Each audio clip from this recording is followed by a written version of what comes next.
तो hello guys, कैसे हैं आप लोग। आप सभी का स्वागत है। इस एपिसोड की शुरुआत होती है हमारे मेन कैरेक्टर से, जिसको उसका बाप डांट रहा था, उसको चिल्ला रहा था क्योंकि हमारा मेन कैरेक्टर नालायक निकल गया था बाकी मानवों की तरह। और नालायक से ज्यादा उसके पास एक ब्लड लाइन था, द स्लेव ब्लड लाइन, जो काफी ज्यादा बुरा और बेकार माना जाता था। अगर ये पब्लिक में पता चल गया कि हमारे बेटे के पास ऐसा है, हमारा बहिष्कार हो जाएगा, हमारा नाम निकाल दिया जाएगा, लोग हमारे नाम पे थू थू करेंगे। पड़ोस वाले शर्मा जी भी हमको गाली यहाँ पे देंगे। इसके लिए हमारे मेन कैरेक्टर को बहुत ही मारा जाता है। लेकिन उसकी माँ कहती है कि ना यार, आप ही का बेटा अपने बेटे के साथ ऐसा कौन करता है। तो बाप भी कहता बेटा है, अबे कलंक के कलंक, ऐसा बेटा होने से अच्छा मेरा कोई बेटा ही ना होता। इस साले में तुझे और मारूंगा। भाई अपने बेटे को इतना भर भर के मारता ना कि मैं क्या बताऊं। इधर माँ को बुरा लगता है और कहती नहीं, मेरे बेटे के साथ ऐसा ना करो। और एक सौतेला बेटा था, वो बड़ा खुश हो रहा था कि मजा आ रही है, सब देख के बहुत मजा आ रहा है। बाप भी कहता हूँ कि ठीक है मेरे बेटे, अब तू मरने के लिए रेडी हो जा। तो दूसरा बेटा भी कहता रहे पापा जी काहे अपना हाथ गंदा कर रहे हो, ये जो शुभ काम है ना मैं अपने हाथों से कर देता हूँ। और लाडले कैसा है, बड़े बड़े सपने देख रहा था, सारा सपना मैं अपने हाथों से मसल दूंगा। हमारा मेकअप भी कहता भैया मगर क्यों, मैंने तो आप पे भरोसा किया था, आपने बोला था कुछ भी हो जाए मैं तेरा बड़ा भाई हूँ, हमेशा तुझे सपोर्ट करूंगा। लेकिन भैया भैया आपकी माँ का, वो भी कहता तेरी तो ऐसी की तैसी। हमारा मेकअप भी ऑफकोर्स ऐसे मरेगा नहीं, वो भी जोश में लड़ने को रेडी था। लेकिन हमारा मेकअप में कोई दम ही नहीं था। उसका भाई उसको लेके इतना जोर से मारता है ना कि हड्डी टूट जाती है। और हमारा मेकअप जोर जोर से रोने लग जाता है। फिर कभी ना भाई उसके गोटे पे मारता है, छाती पे मारता है, पेट पे मारता है, माथे पे मारता है, जांग के नीचे मारता है, तलवे पे मारता है। मार मार के पूरी हालत ही खराब कर देता है, पूरी की पूरी हालत खराब कर देता है। और कहता है मजा आ रहा है, मुझे बहुत मजा आ रहा है। पीछे से माँ चिल्ला रही है कि मत मारो मेरे बेटे को, मत मारो, तुम जो बोलोगे मैं वो करूंगी। मेरा ये क्लैन का जो ट्रेजर आइटम है ना वो मैं आपको दे दूंगी। तो बाप भी कहता क्या बात कर रहे हो, सच्ची में क्या। वो मेरे बेटे रुक जा। वो भी कहता क्यों पापा, अभी तो जहाँ से मैंने मारा ही नहीं है। वो भी कहता बोला ना रुक जा, तो रुक जा। बेटा भी कहता ठीक है मैं रुक रहा हूँ, इसको उठाओ, दो चार सामान दे दो और फेंक दो बाहर, नहीं चाहिए हमको। हाँ तो हमारे मेन कैरेक्टर को उठा के फेंकने को रेडी थे। हमारा मेन कैरेक्टर ठान लेता है सारू तुम बस वेट करो, मैं किसी को नहीं छोड़ूंगा, सबसे बदला लूंगा। मम्मी मेरा वेट करो मैं आ रहा हूँ। लेकिन वो गुंडे लोग हमारे मेन कैरेक्टर को उठा के फेंक देते हैं शहर के बाहर। बोला भी जाता नल्ला कहीं का, अपना बाप भी इज्जत यहाँ पे नहीं करता। लालत है भाई ऐसी जिंदगी पे, जा भीख मांगो मर जा। उसको छोड़ के भाग जाते हैं। और हमारा मेन कैरेक्टर भी लेकिन नहीं, मुझे नहीं मरना, मुझे स्ट्रॉन्ग बनना है, मुझे अपनी माँ से मिलना है, मुझे अपनी माँ को बचाना है। उतने में एक डॉगी आता है और डॉगी सामने खड़ा हो जाता है। हमारा मेन कैरेक्टर भी कहता है क्या वो डॉगी, तुम भी अकेले हो, हम दोनों की जिंदगी कितनी अकेली है, हम लोगों ने कितना परेशान किया है। आजा डॉगी, हम मिलके अपनी जिंदगी काटेंगे। भाई डॉगी भी उसको काट लेता है। काटने के बाद उसका जो सामान है ना, सामान छीन के भाग जाता है। भागने से पहले हमारे मेन कैरेक्टर के ऊपर मौत देता है। हमारा मेन कैरेक्टर भी लाइक इतनी बुरी जिंदगी, कुत्ते ने काट लिया, कुत्ते ने लूट लिया, कुत्ते ने मौत दिया। भाई बहुत ज्यादा रोने लगता है, रोते रोते बेहोश। उतने में बूढ़ा आदमी आता है और कहता है हाय राम, छी छी छी छी छी, हालत बड़ी खराब लग रही है, लेकिन इस लौंडे को मैं अपने साथ लेके जाऊंगा। फिर हमारे मेन कैरेक्टर क्या खुलती है, वो अपने आप को लाल कलर के लिक्विड के अंदर पाता है। डाउट में आ जाता मम्मी ये क्या हूँ। उतने में बूढ़ा आता है और कहता लो मैं यहाँ पर हूँ, शांत हो जाओ, डरो मत। हमारा मेन कैरेक्टर भी कहता मेरे जिस्म पे कोई कपड़े भी नहीं है। बुढ़ा इसका क्या मतलब हुआ कि कहीं तू मेरे साथ। वो भी कहता है मैं तेरे साथ कुछ भी करना नहीं आया हूँ, जरा अपने आप को तो देख। तुझे ऐसे हमारा मेन कैरेक्टर अपने आप को देखता है, चौंक जाता है क्योंकि भाई मतलब डॉगी ने काटा था, उससे पहले बाप ने और भाई ने मारा था तो बड़ी चोट लगी थी, हड्डी टूट गया था। लेकिन सब कुछ यहाँ पे ठीक हो गया, पैसे कैसे यार, कहीं ये बुढ़े ने कुछ कर तो नहीं दिया। वो भी कहता बच्चे सुनो, हमारा मेन कैरेक्टर भी कहता बोलो। वो भी कहता तुम्हारा ब्लड लाइन मैंने देखा। हमारा मेन कैरेक्टर भी कहता ब्लड लाइन। वो भी कहता यार तुम लोग क्या कहते हो उस ब्लड लाइन को, स्लेब ब्लड लाइन। हमारा मेन कैरेक्टर भी लगभग ब्लड लाइन के चक्कर में तो मेरे बाप ने धक्का दे के निकाला, भाई ने मारा, तो कहीं ये भी मुझे मारना चाहता है क्या। एक सेकेंड, अगर ये मुझे मारना चाहता रहता तो ये मेरी जान क्यों बचाता। वो भी कहता जब तू मुझे मिला था ना भाई बड़ी हालत खराब थी, लगता है किसी ने भर भर के मारा था, मगर किसने और क्यों बताओगे। तुम्हारा मेन कैरेक्टर सारी बातें याद करता है, वो याद करके सहमा से रह जाता है। ऑफकोर्स यार कोई क्यों बताएगा कि मुझे कुत्ते की तरह मारा था। तो वो भी कहता क्या हुआ, वो नहीं बताना चाहते। ठीक है रिकवर करो, मैं 2 मिनट में आता हूँ। तो हमारा मेन कैरेक्टर भी कहता ना बुड्ढा जी रुको, मैं आपको सारी बातें बताता हूँ। और वो बता देता है। बुड्ढा भी कहता हूँ माय गॉड यार, अपना बाप अपना सौतेला भाई ऐसा करता है क्या? यह जान के मुझे बुरा लगा, बहुत ही ज्यादा बुरा यहाँ पे लगा। और हाँ, जो ब्लड लाइन है, ब्लड लाइन के बारे में की विचार है तुम्हारा? मैं कहता भी कहता हाँ यार, मेरे पास ऐसा ब्लड लाइन है या नहीं है मुझे भी कोई मालूम नहीं है, मेरे परिवार को भी कंफर्म नहीं है। क्या ना, जब मैं छोटा बच्चा था तो कल्टीवेशन करता था नॉर्मली बाकी लोग की तरह, और मैं अच्छे से लड़ता था, तो सबको लगता था कि मैं जीनियस हूँ, ये हूँ। लेकिन जैसे जैसे टाइम गुजरा ना भाई, मेरा पावर, मेरा लेवल ज्यादा बढ़ ही नहीं रहा। तो लोगों ने बोला कि पक्का ये स्लेब ब्लड लाइन होगा, यानी बेकार टाइप का ब्लड लाइन है। और धीरे धीरे लोगों ने एकदम मान ही लिया कि हाँ भाई तेरा ब्लड लाइन बेकार है, तू नल्ला है, तू बेकार है, तू कुछ नहीं कर सकता। और आज देखो मेरे साथ क्या हो गया। बुड्ढा भी कहता वाह यार क्या बात है, मैं तो तुम्हारे जैसे किसी लौंडे को ढूंढ रहा था, मेरी मेहनत रंग लाई।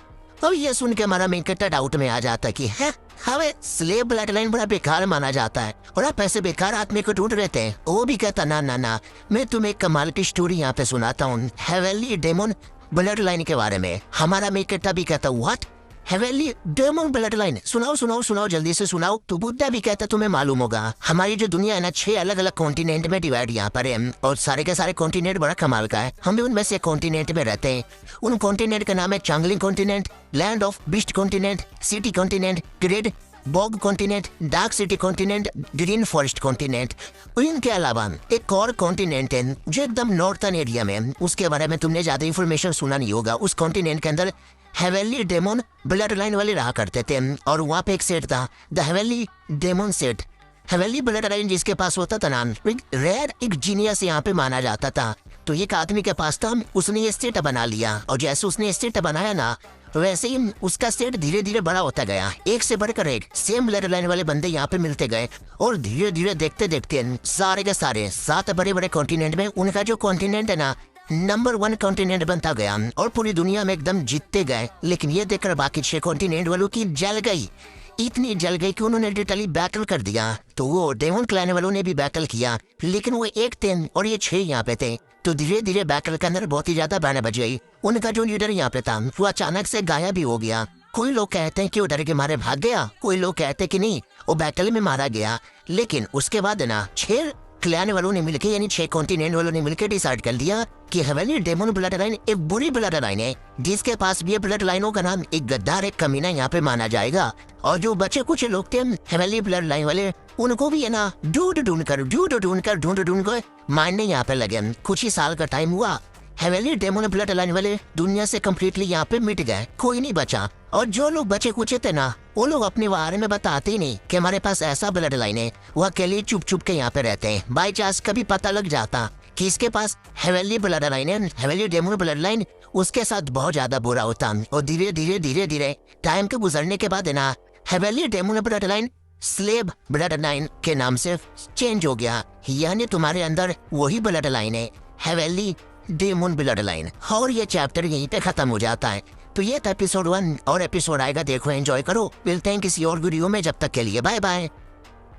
तो हेलो गाइस, कैसे हैं आप लोग? आप सभी का स्वागत है। हमारे मेन कैरेक्टर को हेवेली डेमन ब्लड लाइन यानी हमारे मेन कैरेक्टर के ब्लड लाइन के बारे में डिटेल में बता दिया जाता है।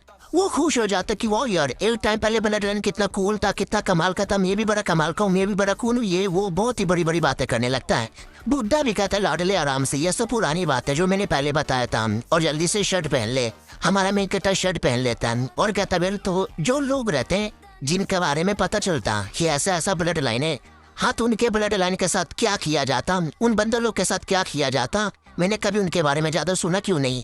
ये भी कहता भाई कैसे सुनेगा, पूरी कहानी सुनने के बाद तुझे आइडिया नहीं लगा कि जिसके बारे में आइडिया लगा उसकी जिंदगी एकदम झंड के बराबर है। हमें छोटा सा फ्लैशबैक दिखाया जाता है एक आदमी का जिसके साथ जबरदस्ती काम करवाया जा रहा था। बोला भी जाता काम करवे, वो भी कहता थक गया हूँ, 2 मिनट आराम कर लेने दे। तो उस आदमी की जान निकाल ली जाती है कि आराम करना है, ले स्वर्ग में जाकर जिंदगी भर के लिए आराम कर ले लाडले।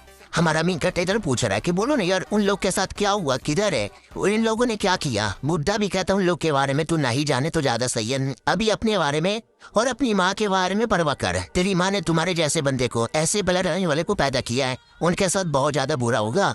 हमारा मेन कैरेक्टर को भी टेंशन होता है, मेरे अंदर ऐसा ब्लड लाइन है तो मेरे को इतना मारा, मुझे निकाल दिया, तो मेरी माँ के साथ न जाने क्या करेंगे, कुछ भी हो जाए। मेरा पहला मकसद अपनी माँ को यहाँ पे बचाना है और बहुत ही ज्यादा स्ट्रॉन्ग बनना है। तो प्लीज यार मुझे कोई ऐसा कल्टीवेशन सिखाओ जो मेरे ब्लड लाइन के हिसाब से मेरे लिए सूटेड होगा। वो भी कहता गुड गुड गुड गुड, मेरे पास एक ऐसी टेक्निक यहाँ पर है, लेकिन हा मैं तुझे क्यों सिखाऊं। हमारा मेकअप भी कहता आपने मुझे बचाया तो एवे नहीं बचाया होगा, किसी न किसी रिजल्ट के चक्कर में बचाया ही होगा। आपने बोला भी था आप मेरे जैसे बंदे को ढूंढ रहे हो तो कुछ न कुछ तो देने के लिए। वो भी कहता अभी ये क्या बात हो गई, आपने बचाया आप ही दे दोगे। अबे तू कुछ बोल बता, ऐसा दिला मुझे विश्वास। हमारा मेकअप भी कहता वेल मैं मुझे न जाने क्यों ऐसा डाउट यहाँ पे हो रहा है कि आप कुछ करोगे यार, प्लीज यार मुझे आपने बचाया ना। वो भी कहता ठीक है भाई, जब तू इतना बोल दिया है तो तू बिल्कुल मेरी तरह है लाडले, आ जा। हमारा मेकअप भी कहता एक सेकंड, यानी आप मुझे बताओगे सिखाओगे ना। वो भी कहता यार मैं ऐसे नॉर्मली बाहर के लोगों को तो नहीं सिखाता, मैं अपने लोगों को ही सिखाता हूँ, तू तो बाहर का है। तो हमारा मेकअप भी कहता नहीं मैं भी आपका अपना हूँ, मैं आपका डिसाइपल, प्लीज मुझे डिसाइपल बना लो। वो भी कहता good good good good good good, मैं तुझे अपना डिसाइपल ही तो बनाना चाहता था। ठीक है मैं यानी मोरोंग टियान तुम्हें आज अपना 7वां डिसाइपल यहाँ पे बनाता हूँ और चाहता हूँ कि तू आगे चल के बवाल यहाँ पे मचाए। हमारा मेकअप भी कहता एक सेकंड, 7वां डिसाइपल, मुझे ऐसा क्यों लगता है कि आपके अंदर भी हेवनली डेमोन ब्लड लाइन है। वो भी कहता है यार तुमको आइडिया यहाँ पे लग चुका है। तुम्हारा मेकअप भी लगता भी तो यार इनको ये सारी चीजों के बारे में आइडिया यहाँ पे था और मुझे एकदम अलग लेवल का पावर महसूस हो रहा है। ऐसा पावर मुझे आज से पहले कभी भी महसूस नहीं हुआ, क्योंकि पहली बार जो बुढ़े से मिल रहा हूँ ना। ही और डिटेल में हमारे मेकअप को बोला जाता है हेवनली ब्लड लाइन के बारे में, और जिसमें एक तुम्हारा पाथ यहाँ पे चूज करना है। अब ये पाथ है ना तुम्हारे ऊपर ही है, अगर तुमने कर दिखाया तो कामयाब होगे, नहीं कर पाओगे तो बर्बाद होगे, ऐसा बर्बाद होगे कि जिंदगी में खड़े भी नहीं हो पाओगे। हमारा मेकअप भी कहता अच्छा लेकिन मैं इसी पाथ पे जाऊंगा, बर्बाद होने को मैं तैयार हूँ, लेकिन अगर आबाद हो गया ना मैं बाकियों को बर्बाद करूंगा, अपने दुश्मनों को। वो भी कहता ये हुई ना बात, मुझे भी ऐसे जोशुले डिसाइपल यहाँ पे पसंद है, ये लो लाडले। तो इतना बोल के हमारे मेकअप के अंदर नॉलेज यहाँ पे डाला जाता है, हेवनली मेनोमोनिक या हेवनली डेमोनिक ऐसा करके कुछ तो था। तो हमारा मेकअप के दिमाग में जैसे आता ना था काफी तकलीफ होती है, लेकिन धीरे धीरे लेवल अप होने लग जाता है। येलो स्टेज के पहले से दूसरे, दूसरे से तीसरे, तीसरे से चौथे, चौथे से 5वें लेवल पर है। बुड्ढा भी कहता ठीक है तुम्हारे अंदर जो भी पावर था ना जो इतने सालों से लेवल अप नहीं हो रहा था, एक प्रेशर के चक्कर में वो प्रेशर लेवल अप होने दे नहीं रहा था, तो मैंने ये देखकर ना तुम्हारे अंदर का जो प्रेशर है उसको कम्प्लीटली कम कर दिया है। तो अब तुम्हारा लेवल अप यहाँ पे हो पाएगा। जितना सोचा था लौंडे तुम उससे ज्यादा स्ट्रॉन्ग हो, वरना कोई और होता तो शायद ये सह भी नहीं पाता। हमारा मेकअप भी लग हुआ हो, यानी फाइनली कितने सालों से जो मैं कुछ कर नहीं पाया इन बूटे का सपोर्ट में मैं कर पाऊंगा। ऐसा फीलिंग हो रहा है ना जैसे कि मेरा एक पूना जन्म हो चुका है। बुड्ढे जी शुक्रिया, मेरी बदले की तरह स्टार्ट हो चुकी है। 1 महीने का टाइम गुजर जाता है। हमारा मेकअप काफी मेहनत कर रहा था। बुड्ढा भी कहता नॉट बैड, काफी बढ़िया तुम्हारा विकास यहाँ पे हो रहा है। अभी ये देखो लड़के, इतना बोलकर हमारे मेकअप को आसान दिखाता है कमाल का पावर। हमारा मेकअप भी कहता यार क्या पावर इस बुड्ढे का, बूटा हमेशा ऐसी प्रैक्टिस करवाते हैं। बूटा और जोर से पावर दिखाता है, ऐसा पावर उसने पहले देखा भी नहीं था, और ये पावर में इतना दम तक ही देख सकते हैं, पर जंगल के करियर ही बर्बाद कर दिया जाता है। बोला भी जाता लड़के ठीक है, अगर किसी और को मैंने ये सब दिखाया रहता ना उसके तो सूसू निकल जाती। तूने देख के अपने आप को संभाल लिया, बड़ी बात है। हमारा मेकअप भी कहता तो मैं क्या करूं। वो भी कहता कहीं और जाओ। हमारा मेकअप भी कहता हूँ कि ठीक है कहीं और जाके प्रैक्टिस करता हूँ। तुम्हारा मेकअप बैठ के प्रैक्टिस करने लगता है, और डेमोनिक आई मीन ये डेमोनिक टेक्निक में डेमोनिक आई होता है, यानी मेरी आँख बड़ा स्पेशल है। ये काफी दूर की चीजें देख सकता है, महसूस कर सकता है, बड़ा कमाल का यहाँ पर है। और रही बात लेवल का, इंसानों का जो लेवल होता है ना वो अलग अलग कलर में डिवाइड है। सबसे पहले yellow level, black level, earth level, heavenly level, फिर आता है wild land level, black sky level, silver moon level, selection star level, vast expense great one, ये सबसे ऊपर लेवल है। और उसके लिए बीच बीच में वॉल यानी दीवार टाइप का बना रहता है जो तुम्हारा भी लेवल अप करने से रुकने लगता है। लेकिन हेवनली डेमन ब्लड लाइन जिसके अंदर होता है ना उसका वॉल इतना बड़ा है कि उसको क्रॉस करना और भी ज्यादा मुश्किल होता है। तभी मुझे मुश्किल हो रही है, लेकिन इतना भी नहीं कि मुझे सह ना पाऊँ। सहता है, काफी अच्छे से कल्टिवेशन करता है। कुछ दिन बाद है ना हमारा मेकअप अपने मास्टर के लिए गुड न्यूज लेकर आता है। मास्टर लेवल अप हो गया, मैं अगला स्टेज यानी ब्लैक स्टेज में जा चुका हूँ। लेकिन मास्टर गायब, एक छोटा सा पहुंच यहाँ पे था और कुछ चमकदार आग जैसे दिखने वाली चीज। हमारा मेकअप आउट में ये है क्या, तो वो जो लाइट थी ना, एक टाइप का मैसेज यहाँ पे था, वो मैसेज लिख कर आता। सुनो, ये लाइट तुमने देखा तो मेरा मैसेज भी देख लिया होगा, और मेरा मैसेज यहाँ पे देखा, इसका मतलब मैं तुम्हारे पास नहीं हूँ। मैं तुमसे दूर जा चुका हूँ अपने सफर पे। तुम जैसे ऐसे ही लौंडे से मिले जिसके अंदर हेवनली डेमन ब्लड लाइन हो। क्या ना मुझे दुनिया को बचाना है, उसकी हेल्प करना है, स्पेशली अपने ब्लड लाइन वालों को, तो मुझे उनकी हेल्प करनी पड़ेगी। आई होप मैंने तुमको जो भी नॉलेज यहाँ पे दिया तुम अच्छे से उपयोग करोगे, अपने कल्टीवेशन पे ध्यान दोगे। जरूरत के काफी सारी सामान, काफी सारी चीजें मैंने उस पहुंच में रख लिया। आई होप ये तुमको काम यहाँ पे आए। नसीब रहा तो वापस हमारी मुलाकात हो के यहाँ पे रहेगी।